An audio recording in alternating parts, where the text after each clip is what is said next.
हरिः ओम् श्रीगुरुभ्यो नमः। हरिः ओम्। ॐ नमो भगवते स्वामिनिर्भयानन्दाय। ॐ नमो भगवते स्वामी अचलपरिपूर्णानन्दाय। हरिः ओम्। गुरुर्ब्रह्मा गुरुर्विष्णुः गुरुर्देवो महेश्वरः गुरुः साक्षात् परं ब्रह्म तस्मै श्री गुरवे नमः। ब्रह्मानन्दं परमसुखदं केवलं ज्ञानमूर्तिं द्वन्द्वातीतं गगनसदृशं तत्त्वमस्यादिलक्ष्यम् एकं नित्यं विमलमचलं सर्वधी साक्षिभूतं भावातीतं त्रिगुणरहितं सद्गुरुं तं नमामि। ॐ नमो ब्रह्मादिभ्यो ब्रह्मविद्या साम्प्रदायकर्तृभ्यो वंशऋषिभ्यो महाभ्यो नमो गुरुभ्यः। सर्वोपप्लवरहित प्रज्ञानघन प्रत्यगतो ब्रह्मैवाहमस्मि अहं पदार्थरहितः। सदाशिवसमारभते श्रीमहाविष्णु सूर्य याज्ञवल्क्य जनक व्यास शुकयोगी सान्दीप श्रीकृष्णजगद्गुरुभ्यां शङ्करभगवत्पादाचार्यमध्यमाम् श्रीधर शिवरामाख्य कृष्णदेशिकवराभ्याम् मन्मडुपु सुब्बयार्य कुल्लिकोटयार्य गुरुप्रसादरावार्य स्वामी निर्भयानन्दाख्य अचलपरिपूर्णानन्दाभ्याम् अस्मदाचार्यपर्यन्तां वन्दे गुरुपरम्पराम्। ॐ सहनाववतु सहनौ भुनक्तु सह वीर्यं करवावहै तेजस्विनावधीतमस्तु मा विद्विषावहै। ॐ शान्ति शान्ति शान्तिः। पूर्वमेव निरालम्बम् आग्नेयं च निर्गुणं तथा दक्षिणे नित्यशुद्धं चैव नैऋत्यो निरुपद्रवम् पश्चिमे निष्कलं चैव वायुवे च निरञ्जनम् उत्तरे च निराकाशो ईशान्यो निर्मलो भवेत् ऊर्ध्वश्च निराकारतः अधश्च निर्विकारतः अन्तर्बहिश्च सर्वत्र अचलोऽयं सनातनः। ॐ निर्भयानन्दाय विद्महे अचलपरिपूर्णाय धीमहि तन्नो परात्पर प्रचोदयात्। ॐ साईश्वराय विद्महे सत्यदेवाय धीमहि तन्नः सर्वप्रचोदयात्। ॐ తత్పురుషాయ విద్మహే మహాదేవాయ ధీమహి తన్నో రుద్ర ప్రచోదయాత్. ఓం సద్గురురూపాయ విద్మహే జ్ఞానబోధామృతాయ ధీమహి తన్నో శ్రీ విద్యాసాగర ప్రచోదయాత్. ఓం స్వాత్మానందాయ విద్మహే అచల పరిపూర్ణానందాయ ధీమహి తన్నో దేశికేంద్ర ప్రచోదయాత్.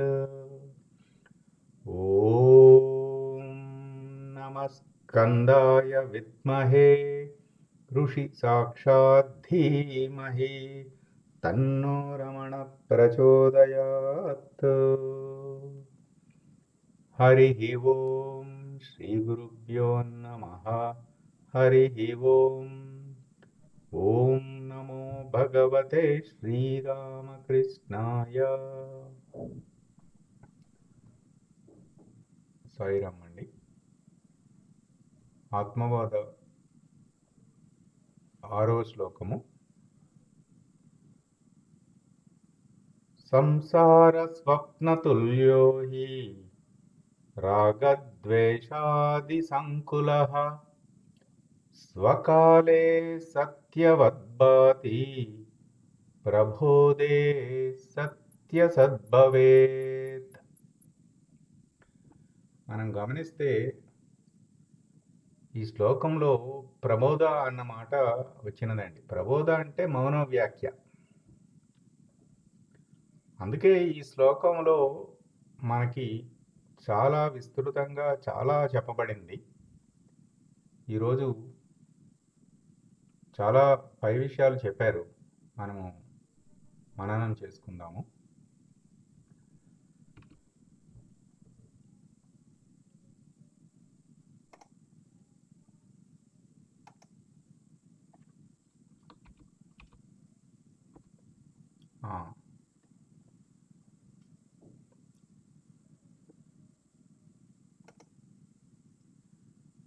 ఇక్కడ చూడండి, తాను తానైన స్థితియందు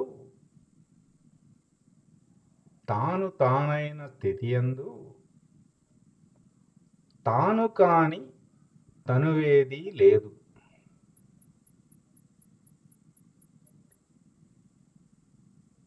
గొప్ప పరబ్రహ్మ నిర్ణయం గురువాక్యం మాటిది. ఉనికిగా ఉండటమే కదండి. ఇంకా పైన తనువు, ఇంకా పైన ఆవరణ కూడా లేకుండా ఇది తాను తానైనా. తానంటే అసలు తానెవరు? తాను తానైన స్థితి యందు తాను కాని తనువేది లేదు. మనకి ఎన్ని తనువులు ఉన్నాయి?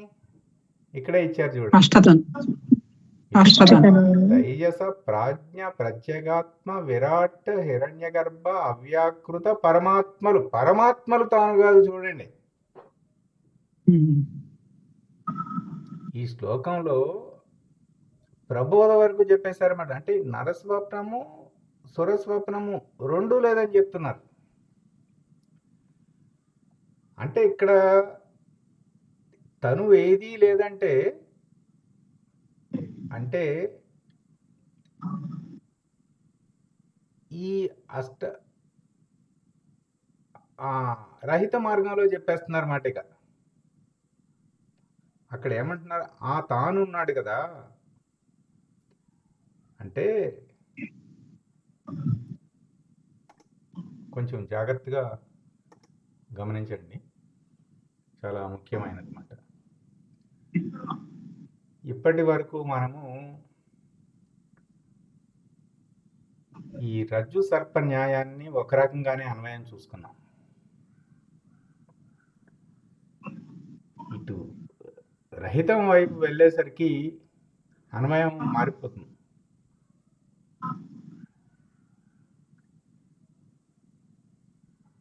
అక్కడికి వెళ్ళేసరికి అంతకుముందు ఏమిటి?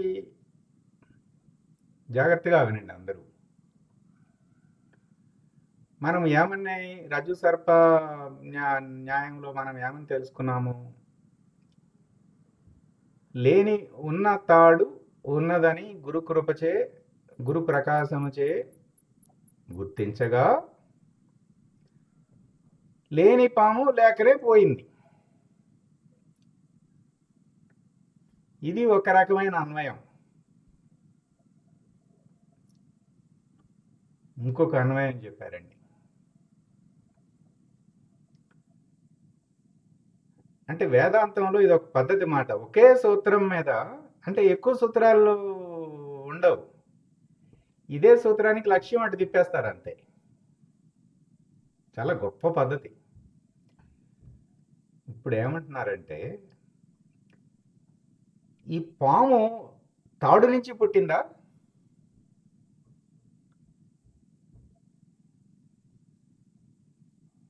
ఏమండి? భ్రాంతి. ఈ పాము తాడు నుంచి పుట్టలేదు. అంతకుముందు ఏమని చెప్పుకున్నాం? బ్రహ్మణం అవ్యక్త, అవ్యక్తాన్ మహతు, మహదో మహదహంకార, ఒకటి నుంచి ఒకటి వచ్చినాయని చెప్పి ఎక్కడికక్కడ జననీ జనకులను చెప్పుకుంటూ వచ్చాం. ఇక్కడికి వచ్చేసరికి ఈ పాము తాడులో నుంచి పుట్టలేదు. లేకనే తనంతట తాను పుట్టిందా? తన మూలాన్ని గుర్తెరిగే శరీరం ఏమీ లేదు అన్న వాక్యం అండి. అంటే ఆ ఉన్న తాడు ఉన్నట్లుగానే ఉంది, అందులో నుంచి ఈ పాము రాలేదు. ఉన్న ఉన్న ఉన్న తాను తానుగానే ఉన్నది.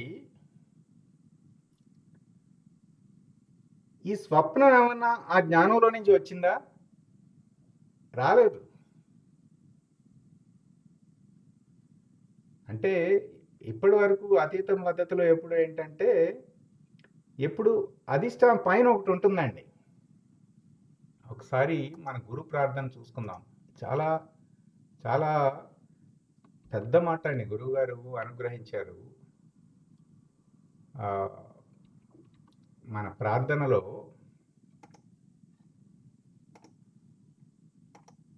చూడండి,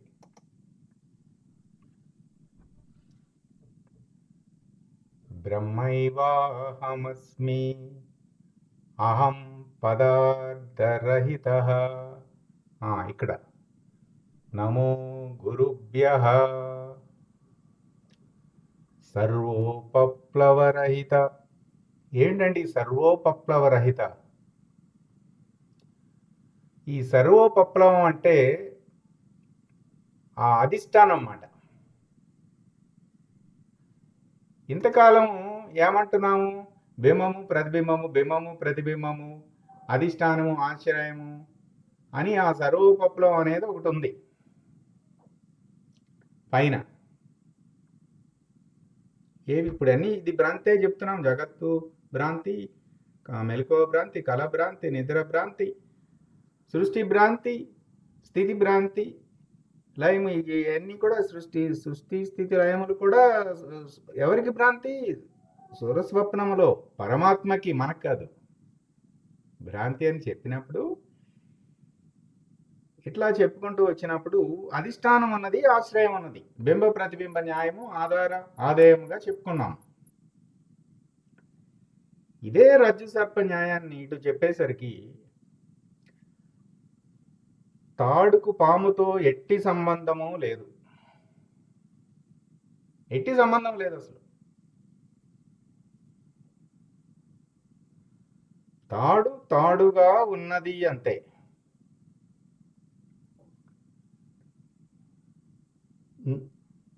ఇది తాడు అని నిర్ణయించేవాడు కూడా లేడు.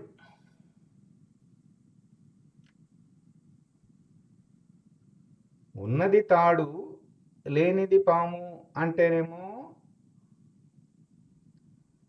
అతీత పద్ధతిలో నిర్ణయించేవాడు ఉన్నాడు. ఉన్నది తాడు అని నిర్ణయం చేసేవాడు లేడు. అలా నిర్ణయం చేసేవాడు లేనప్పుడు తాడు ఉందా లేదా? తాడు ఉంది. చైతన్యం ఎప్పుడూ ఉన్నదండి.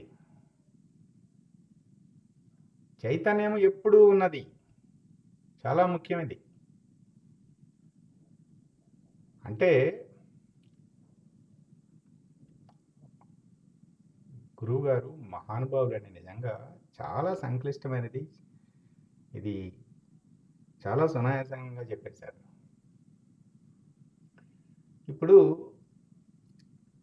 వంటగదిలో టేబుల్ మీద పెనం ఉందో లేదో చూసిరామమ్మా అని చెప్పారు చిన్నపిల్లకి. అన్ని 3 ఏళ్ల పిల్లకి చెప్పారు. ఆ పాప వంటగదిలోకి వెళ్ళింది, వచ్చింది. నాకు తెలియదంది. ఎందుకనంది?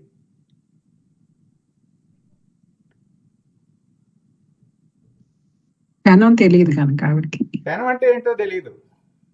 తెలియదు. అంటే ఉందని చెప్పాలంటే అప్పుడు చేయి పట్టుకుని వెళ్ళి టేబుల్ మీదకి తీసుకొచ్చి ఉంది కదమ్మా టేబుల్ మీద, అదిగో పెనం టేబుల్ మీద ఉంది కదా అని చూపించింది. ఉంది అని చెప్పాలంటే పెనం చూస్తే సరిపోతుంది. లేదు అని చెప్పాలంటే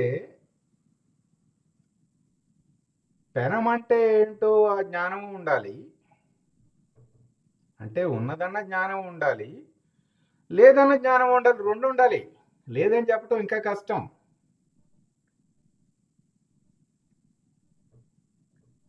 గమనించారా?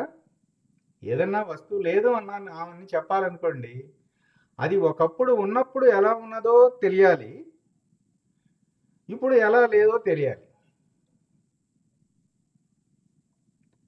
మన సాంప్రదాయము మనసన్న మాయన్న ఎరుకన్న లేనిది కదా. అంటే అసలు మనసు ఎలా ఉందో తెలియాలి, అది లేనిదిగా నిర్ణయించబడాలి. మాయ ఎలా ఉందో తెలియాలి, అది లేనిదిగా నిర్ణయించబడాలి. ఎరుక ఎలా ఉందో తెలియాలి, అది లేనిదిగా నిర్ణయించబడాలి. అక్కడ మాట అండి ఇది. ఏది? తాడు, ఇది తాడు అని నిర్ణయం చేసిన వాడు లేడు అన్నది. అంటే ఈ పద్ధతి అంతా కూడా తెలియాలి, నిరసించాలి, తెలియాలి, నిరసించాలి, తెలియాలి, నిరసించాలి. ఇప్పుడు మనం చేస్తున్నదంతా కూడా ఇదే. ఇప్పుడు మనము శరీరము మీద మనము విచారణ చేసాం. చేసి ఈ శరీరము బాల్య కౌమార యౌవనములందు ఒకే రూపంగా ఉండటం లేదు కదా, మారుతూ ఉంది కదా అని అదేంటో మనం తెలుసుకుని దాన్ని లేదని నిరసించాం. అవునా? అదేవిధంగా ప్రాణచలనము, మనస్సు, బుద్ధి, ఈ చిత్తము ఇవన్నీ రాకడా పోకడా ఉన్నవి.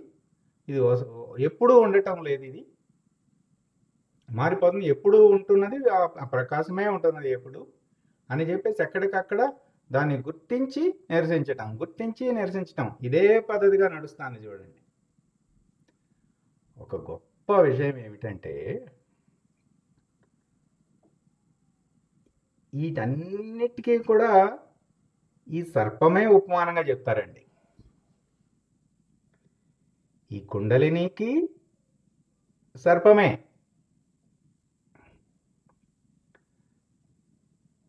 అన్నిటికీ ఈ చివరికి చూడండి, ఇదే రజ్జు సర్ప న్యాయాన్ని ఉపయోగించే మనము ఈ అంతఃకరణం లేనిదని నిర్ణయిస్తున్నాం. అచల నిర్ణయానికి కూడా ఇదే వాడుతున్నాం. అంటే సర్పము చైతన్యమునకు ప్రతీక. ఒకసారి పెద్ద స్వామి వారు నిర్భయానంద బురదామృతంలో సర్పము గురించి 2 గురువాక్యాలు చెప్పారండి వారు. ఒకసారి వాటిని చూద్దాం.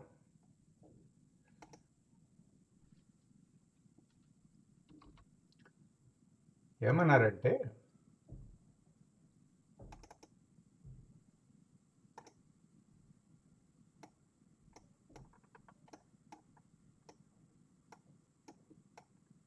కనిపిస్తుందా మీకు? కనిపిస్తుంది. కనిపిస్తుందండి. పాము కుబుసము వదిలినట్లు సంస్కారయుతమైన శరీరాన్ని వదిలి ఆత్మగా బయటపడాలి. చూడండి, పెద్ద స్వామి గారి మాటలు చాలా, ఒక అక్షరము మిస్ అయినా మిస్ అయిపోతాం. పాము కుబుసము వదిలినట్లు సంస్కారయుతమైన శరీరాన్ని వదిలి ఆత్మగా బయటపడాలంట. చూడండి, బయటపడాలి అంటే ఈ అంతఃకరణమే కదా ఆ కుబుసము. ఆ అంతఃకరణం అనే కుబుసము వదిలేసే కానీ ఆ చిత్తవృత్తి సంస్కారాలన్నీ ఆ చిత్తవృత్తులు ఈ అభిమానంలోనే ఉన్నాయి కదా. ఇదంతా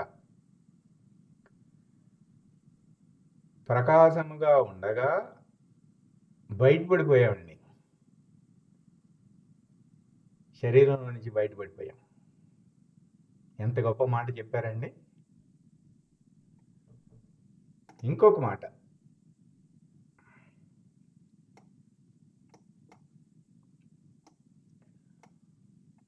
ఆ పాము కుబుసాన్ని ఎట్లా వదిలింది? ఈ ముళ్ళ పొదలలో చిక్కుకుని అదొక చాలా చాలా సాధన చేస్తుందండి పాము. ఏం చేస్తుందంటే కొంతకాలము ఆహారము తినకుండా ఉంటుందన్నమాట. ఏది ఆ కుబుసం వదిలించుకోవడానికి. అప్పుడు అది కొంచెం సన్నబడుతుంది శరీరం. ఆ సన్నబడినప్పుడు ఆ పైన ఆ చర్మం కొంచెం లూజ్ అవుతుంది. అప్పుడు చాలా కఠినమైన, మరి చర్మం ఒలవటమే కదండి, తన చర్మం తనే ఒలుచుకోవాలి. ఆ ముళ్ళ పొదలు 3 గుణాలటండి. ఆ ముళ్ళ పొదలు అనే 3 గుణాలు, వాటి ఆధారంగానే శరీర ధర్మం నుంచి ఆత్మ వేరైంది. ఇప్పుడు మనకి ఈ సంసారము ఉపయోగపడిందా లేదా? అద్దం వల్ల ఉపయోగపడిందిగా మనకి. త్రిగుణములు ఉపయోగపడినాయా లేదా? అంటే అప్పటికి ఉపయోగపడింది. ఆ తర్వాత పరిణతి వచ్చింది, దాని అవసరమే తీరిపోయింది. అంటే జగన్మాత, అంటే మనకి చాలామంది ప్రశ్నలు వేస్తారు కదా, ఏమిటండి అసలు ఎందుకు ఇదంతా సృష్టించటం, ఇది అసలు ఏమిటి, ఇంతమంది ఇంత దుఃఖం అనుభవించటము అంటే ఆ జగన్మాత ఆ పరిణతి తీసుకురావటానికి ఇవన్నీ ఏర్పరిచింది. ఇది లేకపోతే ఆ కుబుసం విడవలేము మనం.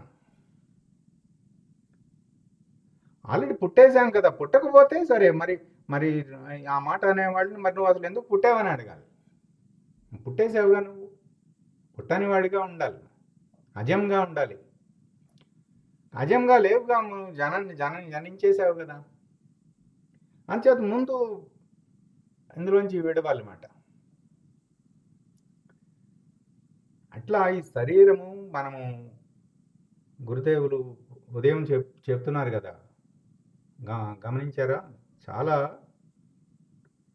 అసలు ఈ శరీరము ఎంత దుఃఖభూయిష్టమో అసలు ఎన్ని రకాలుగా చెప్పారండి. 2 పేజీలు 3 పేజీలు చెప్పారు ఆయన. అసలు ఎంత ఉందంటే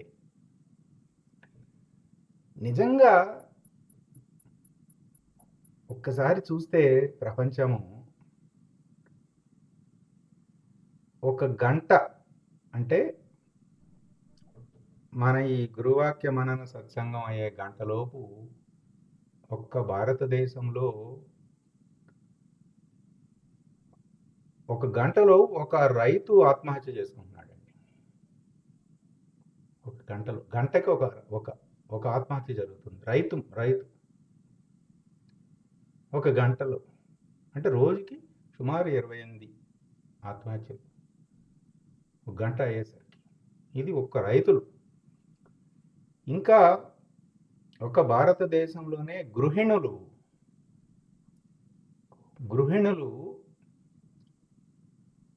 ఒక గంటలో 5 గృహిణులు ఆత్మహత్య చేసుకుంటున్నారండి. ఇది national crime research bureau statistics ప్రకారం ఒక గంటలో 5 గృహిణులు ఆత్మహత్య చేసుకుంటున్నారు భారతదేశంలో. ప్రతి సంవత్సరం ఇది జరుగుతున్నది. ఒక 2% తగ్గింది ఈ ఈ ఒక 2 ఏళ్ల కాలంలో. సంవత్సరానికి 50,000 మంది గృహిణులు, 10,000 మంది రైతులు. వాళ్ళేమో అన్నాన్ని పండించేవాళ్ళు, వీళ్ళేమో అన్నాన్ని తయారు చేసి ఆహారం అందించేవాళ్ళు. చూడండి, నిజానికి పెద్ద సమస్య కదా ఇది. అంటే ఇక్కడ మనం గమనించవలసింది ఏంటంటే, ఈ పరాయి పాలనలో ఉండిపోయి మనకి ఇంటింటికి ఒక ఆత్మనిష్ఠులు ఉండేవారు. ఈ పరాయి పాలన వలన ఆ జ్ఞానం పోయింది. ఆ మనస్సు అసలు ఎలా పనిచేస్తుంది, శరీరం ఎలా పనిచేస్తుంది, ఈ జ్ఞానము ఇవన్నీ పోయాయి. ఇక ఏమైపోయాము? మరి శరీరం ఎంత గొప్పదని చెప్పుకుంటున్నాం మనం. ఎట్లాగొట్లా ఆ జ్ఞానం లేదు కదా. చూడండి, గురువు మనం టేక్ ఇట్ గ్రాంటెడ్, మనకి శుభ్రంగా రోజు వాట్సాప్లో పెట్టేస్తున్నారు మెసేజెస్, అన్నీ అందుబాటులో ఉన్నాయి. కానీ మనకి ఆ గురువు అనే వ్యక్తి జీవితంలో రాకపోతే అంతేకాదు, మన పని కూడా మనసు అది ఎలా పనిచేస్తుందో తెలియదు. ఇప్పుడు ఇవి జ్ఞానం ఉన్నప్పుడు ఈ మనసు ఇలా పనిచేస్తుంది, దీనికి అనులోమ విలోమ సమప్రాణాయం, ఒక్క అనులోమ విలోమ సమప్రాణాయంతోనే చాలా వచ్చేస్తుంది. అసలు ఇంత కూడా అవసరం లేదు, మనసు అధీనంలోకి వచ్చేస్తుంది అనులోమ విలోమ సమప్రాణాయంతోనే. ఆ తర్వాత ఇంకా ఎంత విస్తృతంగా, మరి దానికి మళ్ళీ జపం పెట్టారు, దానికి మళ్ళీ శరణాగతి పెట్టారు. ఒక సంధ్యోపాసన అనేది చాలా ఇంటెలిజెంట్గా డిజైన్ చేసిన సిస్టమ్. ఇట్లా ప్రశాంతత, ఆనందం సత్వగుణంలోకి వచ్చేసరికి వచ్చేస్తాయి. చూడండి, ఇదంతా జరగటానికి గురుకృపే ఉండాలండి.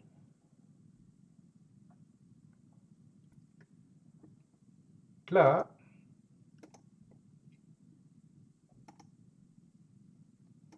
ఇక్కడ ఇది అర్థమైంది కదా అందరికీ. తాను తానైన స్థితి అందు తాను కాని తనువేదీ లేదు.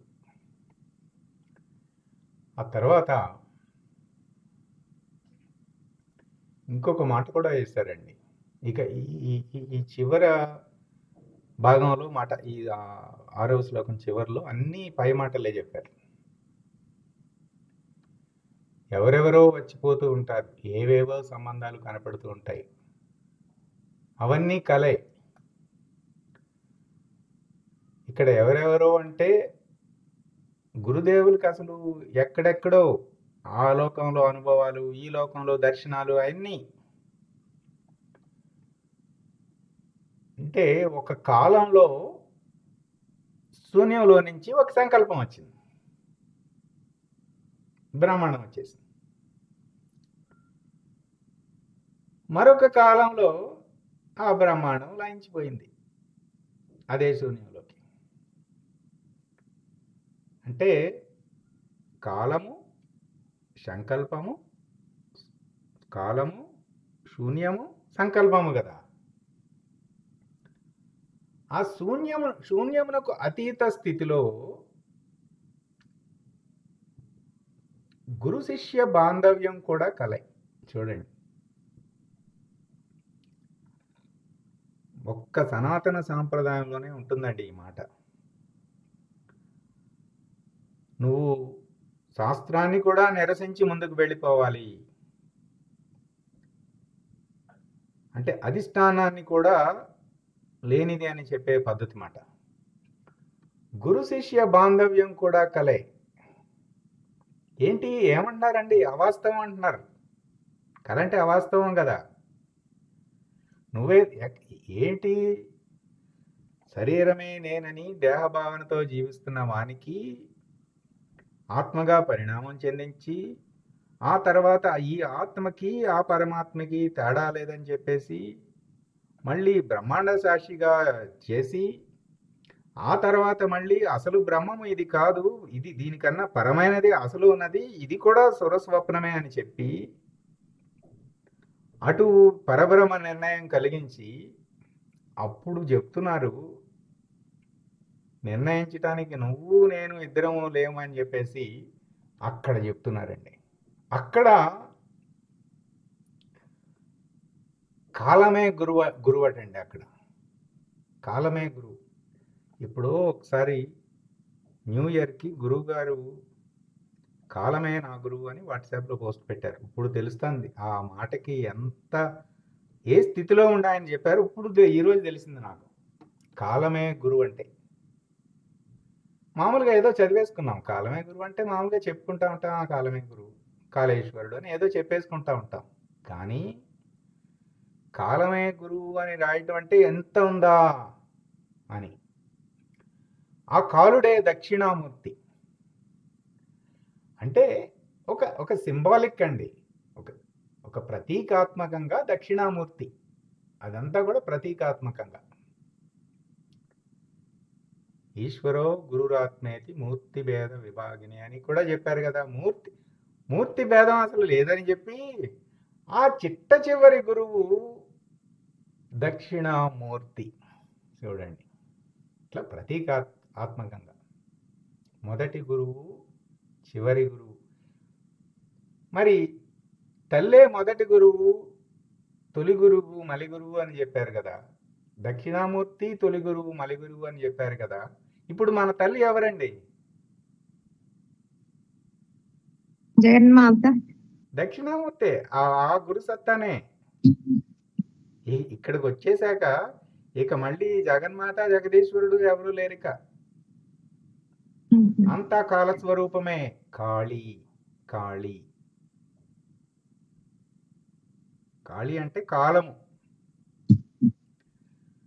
సర్పము కూడా కాలముకు ప్రతీక అండి. కాలానికి ప్రతీక సర్పము. చూడండి, ఈ సర్పము ఎక్కడి నుంచి ఎక్కడి వరకు ప్రతీకగా ఉపయోగపడుతున్నదో.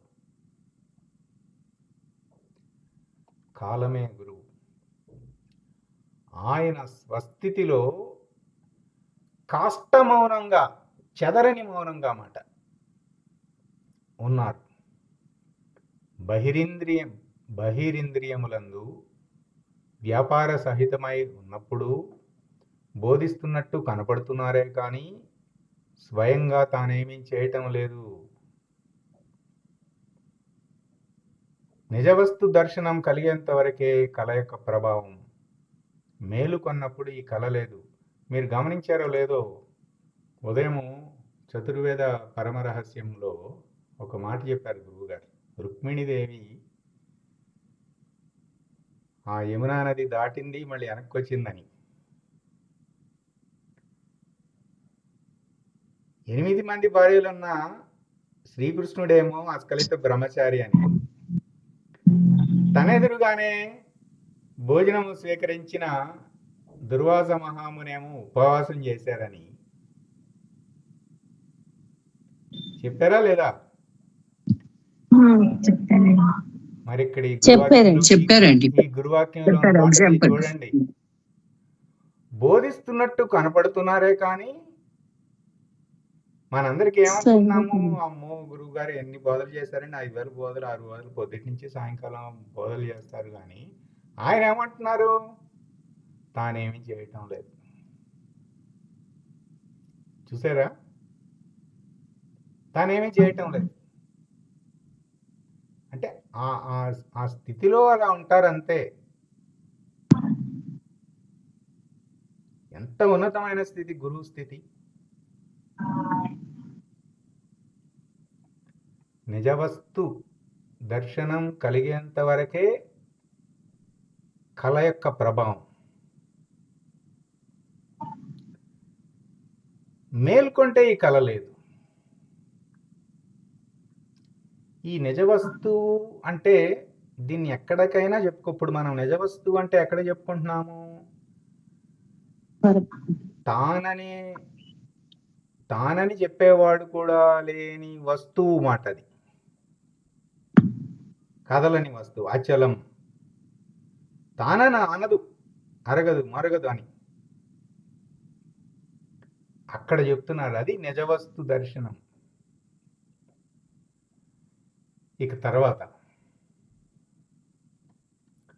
అభిమానపూరితమైన, ఈ అభిమానం అంటే మళ్ళీ ఇటు వ్యష్టిలోను సమిష్టిలోను ఉంటుందన్నమాట. రాగద్వేషముల విస్తృతియే కల.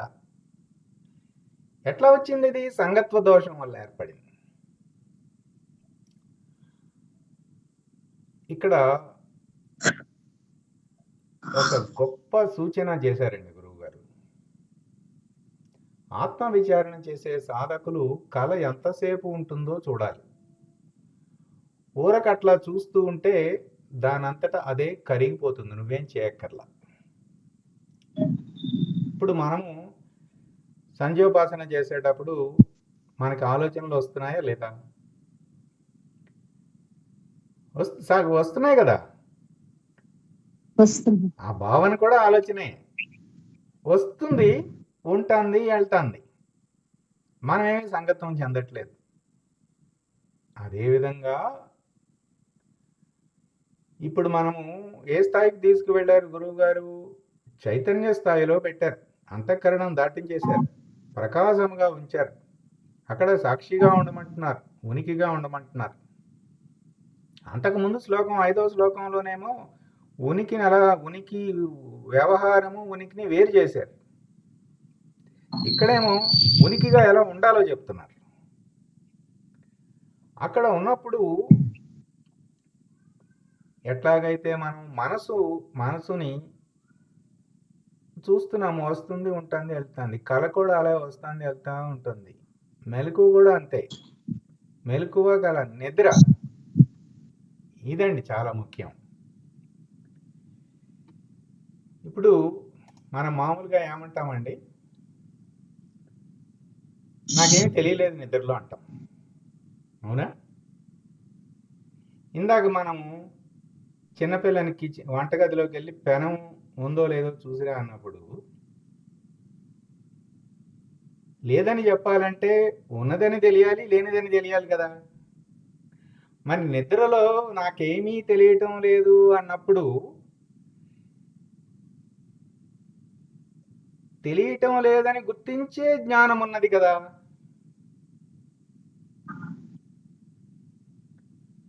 అంటే సాక్షిగా ఉన్నాం, మనం ప్రకాశంగా ఉన్నాం.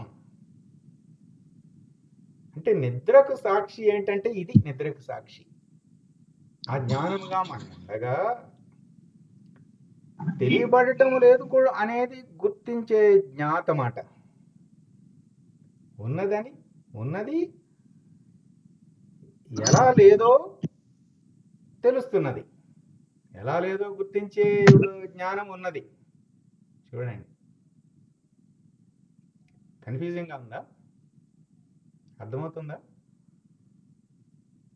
అర్థమైందండి, బాగుందండి. అర్థమవుతుంది. అంటే అక్కడ అంటే విషయం చెప్పండి. అంటే తెలియలేదు అన్నప్పుడు ఆ తెలియలేదనే జ్ఞానం ఉంది, కానీ అక్కడ అజ్ఞానమే ఉందనిపిస్తుంది. అంటే ఆ తెలియలేదు అనేది కూడా ఎప్పుడు ఇటు కలిసిపోతుంది. ఇటు కిందకి కలిసిపోతేనేమో అది అజ్ఞానం అనిపిస్తుంది. ఇక మనం కింద నుంచి చూడకూడదండి, ఇక పైనుంచి చూడాలి, జ్ఞాత స్థితి నుంచి చూడాలి. అక్కడ తెలిసింది, ఆ స్థితి తెలిసింది అనేది. ఇప్పుడు ఇటువైపు నుంచి చూసి పాము అనుకున్నామండి, లైట్ దగ్గరికి వెళ్ళిపోయాం. ఇక చీకట్లో నుంచి మళ్ళీ చూడకూడదు, అటు నుంచి చూడాలి, తాదాత్మ్యతతో చూడకూడదు. లేదంటే ఇంకా అంతకుముందు పామును చూసిన స్మృతి ఉంటుంది కదా, ఆ స్మృతితో సంగత్వ దోషం ఉందనుకోండి, మళ్ళీ పాము చేస్తుంది. అవును. అందుకని ఇటు రాకూడదు, చ్యుతి చెందకూడదు. అచ్యుత, చ్యుతి అంటే కిందకి రావటం, మళ్ళీ ఇటు రావటం. అధోముఖం. అచ్యుతుడిగా ఉండాలంటే భూమధ్యం మీదే ఉండాలి. అందుకని భూమధ్యం ఎందుకంత ఇంపార్టెంట్ అంటే ఎందుకంత ఇంపార్టెంట్, భూమధ్యం నుంచి దిగేపా కంఠస్థానము దిగామ ఇటు అనాహతంగా వచ్చేస్తాం. ఇక అది ఎక్కడ. ఇంకోటి ఏంటంటే పైకి వెళ్ళినప్పుడు కింద పడితే చాలా స్పీడ్గా ఉంటుంది.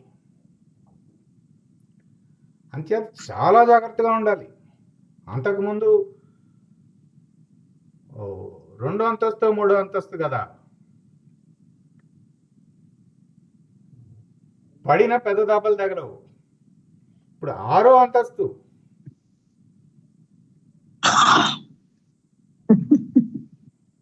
చాలా జాగ్రత్తగా ఉండాలి.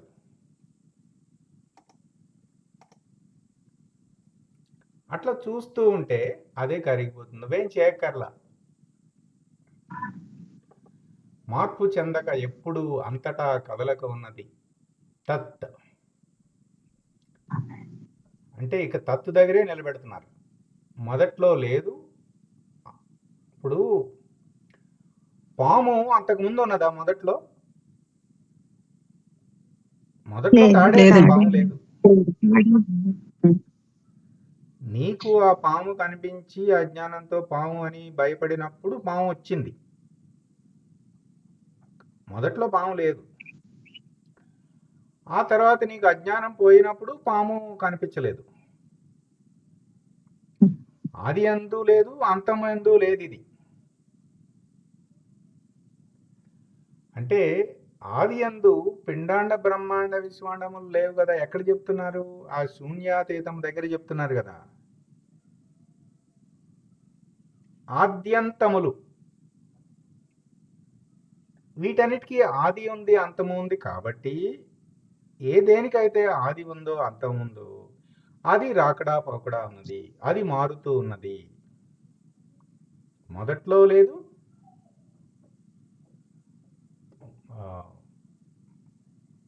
అంటే ఆద్యంతములు లేనిది మాట. ఈ మధ్యలో కాసేపు ఉండిపోతుంది అంతే, మధ్యలో ఉంటుంది అంతే. మరి చైతన్యము, ప్రకాశము, తాను మొదట్లో ఉంటుంది, చివరిలో ఉంటుంది, మధ్యలో కూడా ఉంటుంది. తాడు మొదట్లో ఉంది, మధ్యలో ఉంది, చివరిలో ఉంది. అద్వైతంగాను ఉన్నది ఉన్నట్లుగా ఉన్నది, అచలముగాను ఉన్నది ఉన్నట్లుగా ఉన్నది. అద్వైతంలో ఉన్నది బ్రహ్మం అని నిర్ణయించేవాడు ఉన్నాడు, అచలములో ఉన్నది బ్రహ్మం అని చెప్పేవాడు కూడా లేడు. వాడు కూడా లేదు చెప్పేవాడు, కానీ ఉన్నది. అది ఉన్న వస్తువు ఎప్పుడు ఉన్నది, అది ఇంపార్టెంట్. వేదాంత సారాంశం ఈ రెండేనటండి. మొత్తం ఈ ఉపనిషత్తులు, భగవద్గీత మొత్తం అన్ని ఆ తత్ ఉన్నది అనే నిర్ణయం పొందటము. తాడు ఉన్నది, తాడు ఉన్నది అనేవాడు లేడు, తద్రహితం. తత్తన్న నిర్ణయం పొందుట, ఆ నిర్ణయం పొందిన వారు తద్రహితమగుట.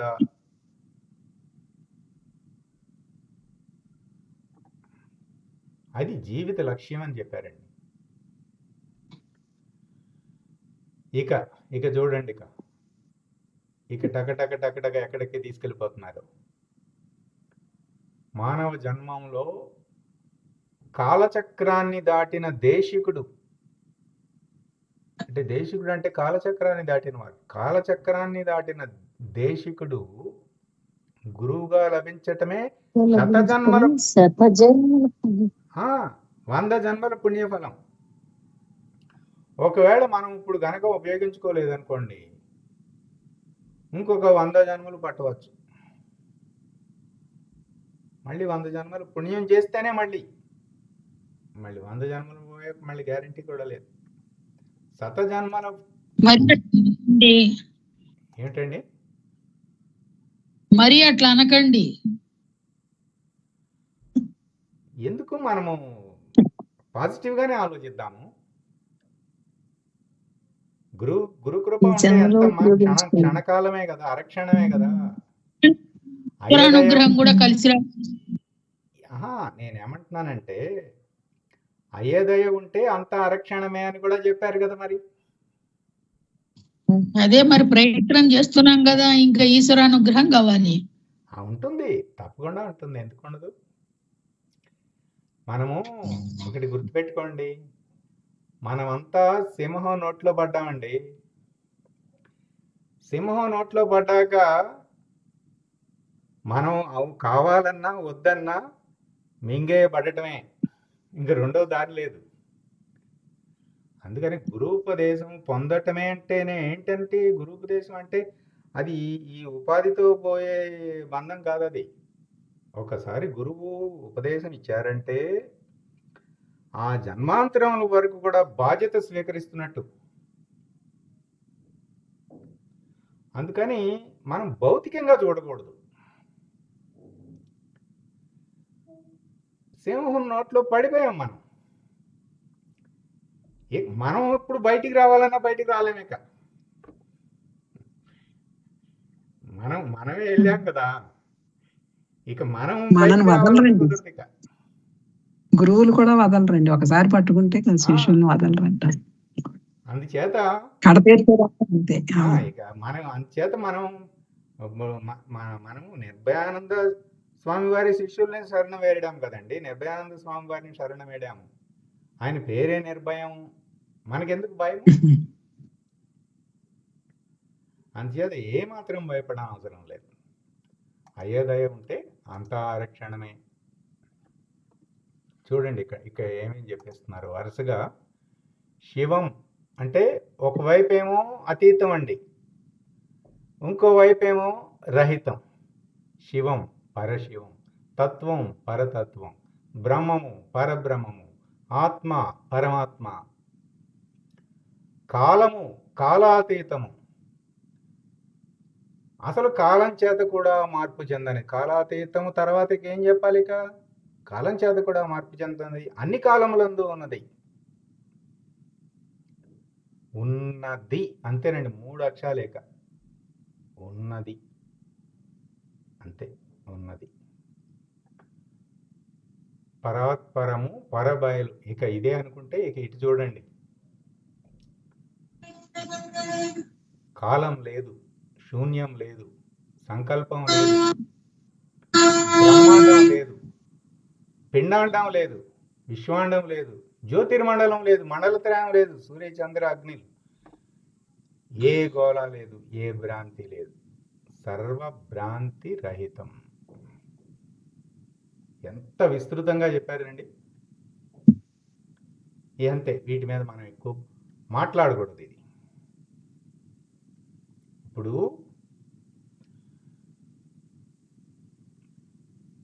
మెలకువలో వ్యవహారం అనుభవం, కళలో వ్యవహారం అనుభవం. అంటే చివరిలో మొత్తం నేర్చుకున్నదంతా కూడా ఒకసారి సమరైజ్ చేస్తున్నారు.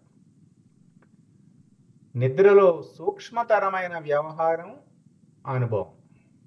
అంటే సూక్ష్మంగా అక్కడ కూడా ఉంటుంది, ఎందుకంటే నిద్ర కూడా చిత్తవృత్తిలో భాగమే కాబట్టి ఆ సూక్ష్మతరమైన వ్యవహారం అనుభవం. ఎందుకంటే తెలియబడటం లేదన్నవాడు ఉన్నాడు కదా. ఈ మూడింటి అనుభవం ఉండి ఆ అనుభవం చేత మారకుండా ఉన్నదే నేను. నిద్రలో ఏమీ తెలియటం లేదనే తెలివి ఒకటి ఉంది, ఇందాక మనం చెప్పేసుకున్నాం. ఇది ఏమీ తెలియబడటం లేదని గుర్తించే జ్ఞానమే స్వరూప జ్ఞానం. సర్వాన్ని సాక్షిగా లేదని తెలుసుకుంటే, లేదని తెలుసుకున్నామంటే ఉన్నదని, ఆ ఉన్నది లేదని తెలుసుకుంటే తురియం. మూడవస్థలు అంటే ఇక్కడ ఇది యాక్చువల్గా ఉన్నది లేదని తెలుసుకోవడము ఇంకా పైన, సర్వము లేదని తెలుసుకుంటే తురియము. 3 అవస్థలు నాయందే ఏర్పడి అనుభూతి చెంది లయమైపోతున్నాయి. నా సన్నిధిలో ఇప్పుడు మనం గుడికి వెళ్తే చూడండి, నిజంగా ఏమని రాస్తారు అక్కడ? దాన్ని ఏమంటారు?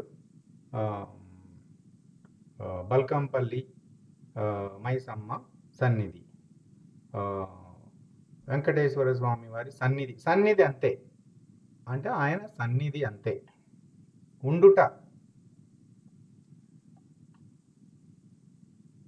కాబట్టి నేను ఆధారము కాదు, అధిష్టానము కాదు, ఆదాయము కాదు, ఆశ్రమం కాదు, సర్వోపప్లవ రహిత అని ఇందాక ప్రార్థనలో ఉన్నది చూసారా? ఇదండి ఆధారాన్ని నిరసించటం మాట. ఇది అంతకుముందు చూసాం. ఇంతకు వ్యవహరిస్తేనేమో శక్తి నష్టమైపోతుంది, అవ్యవహారిగా ఉంటేనేమో శక్తివంతుడిగా అవుతున్నాం. ఎందుకు? శక్తి వినయం లేదు, వినిమయం లేదు, చెప్పేసుకున్నాం. ఇక ఇది మనని ఆత్మనిష్ట యందు ఆ లక్ష్యంతో మనని అక్కడ స్థిరంగా ఉంచుటకు ఇది గురుదేవులు చెప్పిన క్రమ పద్ధతి, అందరికీ తెలిసినదే. పంచకోశ వ్యతిరిక్త, గుణత్రయాతీత, తాపత్రయ వినిర్ముక్త, దేహత్రయ విలక్షణ, అవస్థాత్రయాతీత. దేహం అంటే కూడా ఉదయం చెప్పారు కదా, ఏదైతే దహించబడిపోతుందో, తనంతట తాను లేకుండా పోతుంది, అంత శరీరము శిథిలం అయిపోతుందో. ఇప్పుడు వీటన్నిటిలో కూడా మనము మొదటేమో అన్నమయ కోసం చూస్తాము, అది రాకడా పోకడలు ఉన్నది, మార్పు ఉన్నది, ప్రాణచలనం, రాకడా పోకడ, మనోమయం, విజ్ఞానమయం, బుద్ధి. ఆనందమయ కోశము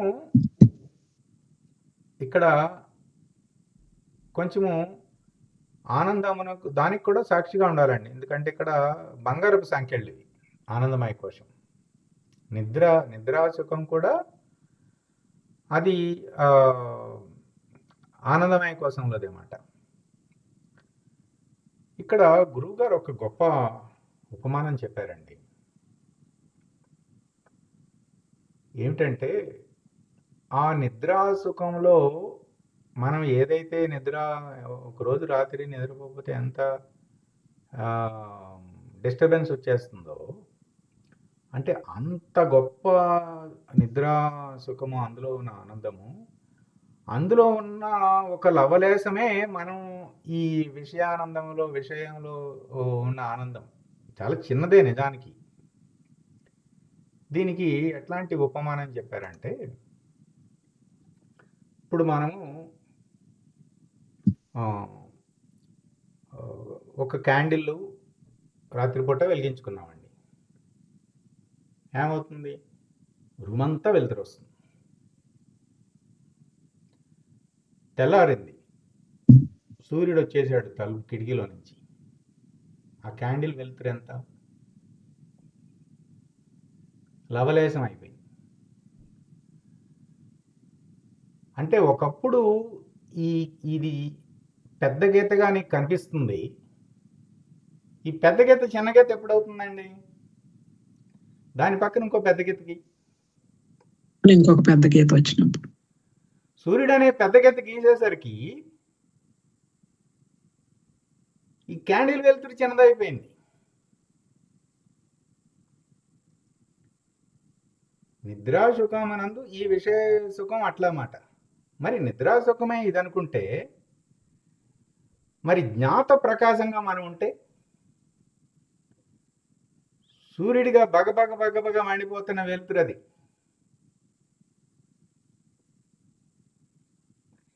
ఇదే అనుకుంటే గనక ఇంకా మరి విశ్వాండము, ఇప్పుడు మనము లైటింగ్ వివాహానికి ఏదో ఫంక్షన్కి లైటింగ్ డెకరేషన్ చేస్తారండి. ఆ చెట్లకి అన్నిటికీ పెడతారు. ఎంత బాగుంది, ఎంత దేదీప్యమానంగా ఉంది, మనోహరంగా ఉంది, ఎంత వెలుతురు, అంత ప్రకాశమయమైపోయింది అని రాత్రి పొద్దున్నే సూర్యుడు వచ్చాడు, పెద్ద గీత వచ్చింది. ఆ లైట్లు అసలు ఎక్కడున్నాయో సరిగ్గా కనపడదు. మరి దగ్గరగా వెళ్ళి చూస్తే తప్ప దూరం నుంచి కనపడవు అసలు. అదే రాత్రిపూట కిలోమీటర్ దూరం నుంచి కూడా కనపడతాయి. అబ్బో, విద్యుత్ దీపాలు అలంకరణ చేశారండి అని. చూడండి, అంటే మనం అంటే వ్యాపకం అయ్యే కొద్దీ మరి మనము ఈ చెప్పుకునే ఈ ఆనంద లక్షణం ఉంది కదా, మన ప్రార్థనలో చెప్పుకునేవి మనము చూడండి. బ్రహ్మానందం అందుకని దీన్ని పరమ సుఖదం. ఎట్లా పోల్చుకుంటే, ఎట్లాగైతే సూర్యుడు వెలుతురు ఎంత ప్రకాశమో అట్లా అది పరమ సుఖదం. అసలు ఈ విషయ సుఖంతో దానికి అసలు పోల్చడానికి కూడా సరిపోదు.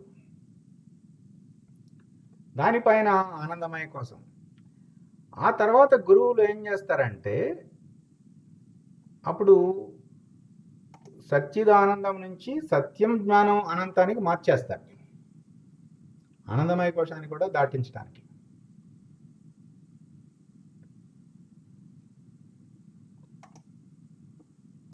ఇట్లా ఎక్కడికి తీసుకెళ్లారండి గురువుగారు అసలు. ఇక గుణత్రయాలు చూసేసాం మనం. సత్వగుణము, రజోగుణము, తమోగుణం. తాపత్రయ వినిర్ముక్త. ఇదేమో మనకు మనం తెచ్చిపెట్టుకున్న ఇబ్బందులు, తాపములు. మనకు మనమే, అంటే మన జుట్టు మనమే పీక్కుని మనమే ఏడవటం మాట. అది భౌతికము, వేరే వాడు వచ్చి జుట్టు పీకాడు. అది ఏదో జీవులో, ఏదో యానిమల్, ఏదైనా జంతువులు కానీ ఏదైనా హాని కలిగించటము. అంటే మిగతా పంచభూతముల్లో మిగతావి ఉంటాయి కదా, ఆ భూతములు ఈ దేహానికి, అది భౌతికం మాట. ఆ పాంచభౌతికంగా వేరే వేరే బయట నుంచి వచ్చిన తాపం. అది దైవికం, అంటే ఆ ప్రకృతి వైపరీత్యాలు, ఆ సునామీ, అవన్నీ ప్రకృతి, అది దైవిక తాపం అన్నమాట. వీటన్నిటి యందు ఇవన్నీ కూడా రాకడా పోకడే ఉన్నవని సాక్షిగా ఉంటే ఆయన చూడండి, భక్త ధ్రువుడి సినిమా కూడా ఉన్నదండి, అందరూ చూడండి. భక్త ధ్రువుడి సినిమా నేను గ్రూప్లో పెడతాను. పెద్ద పెద్ద ప్రకృతి వైపరీత్యాలు అన్నీ వస్తాయి, ఆయన అట్లాగే ఉంటాడు, చిన్న బాలుడు. దేహత్రయ విలక్షణ, ఇది కూడా మారుతున్నది, మనం చూసేసాం. నరస్వప్నము, సురస్వప్నం. ఈ చిత్తవృత్తులు, ఈ నిద్ర కూడా కారణంలోదే కదా, అక్కడ కూడా సాక్షిగానే ఉంటున్నాం కదా. ఇట్లా మెలకువ, కళ, నిద్ర, ఈ అవస్థలు నా సన్నిధిలో అవస్థాత్రయం ఉన్నది. నేను ఎట్లాగైతే మనసులో ఆలోచనలు వచ్చుట, ఉండుట, పోవుట చూస్తున్నానో అట్లా ఈ మెలకువ, కళ, నిద్రలు చూస్తున్నాను. ఇట్లా చూస్తున్న వాడికి అసలు ఈ మెలకువ, కళ, నిద్రలకు తేడా ఉంటుందండి? లేదండి, తేడా ఉండదు.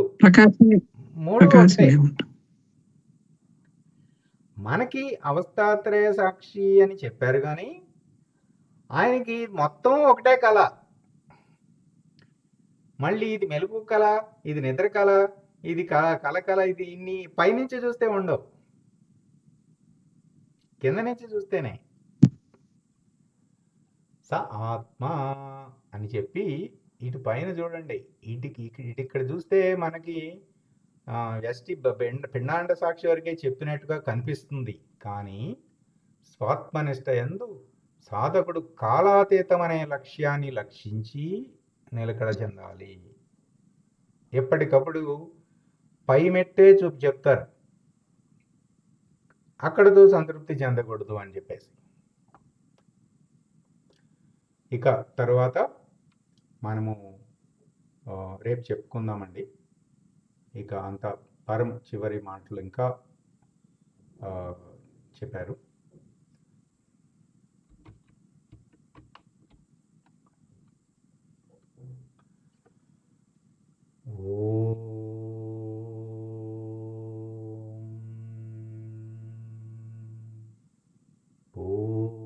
పూర్ణమద పూర్ణమిదం పూర్ణాత్ పూర్ణముదచ్యతే పూర్ణస్య పూర్ణమాదాయ పూర్ణమేవావశిష్యతే. ఓం తత్సత్. ఓం శాంతి శాంతి శాంతి. హరి ఓం. శ్రీ గురుభ్యో నమః. హరి ఓం.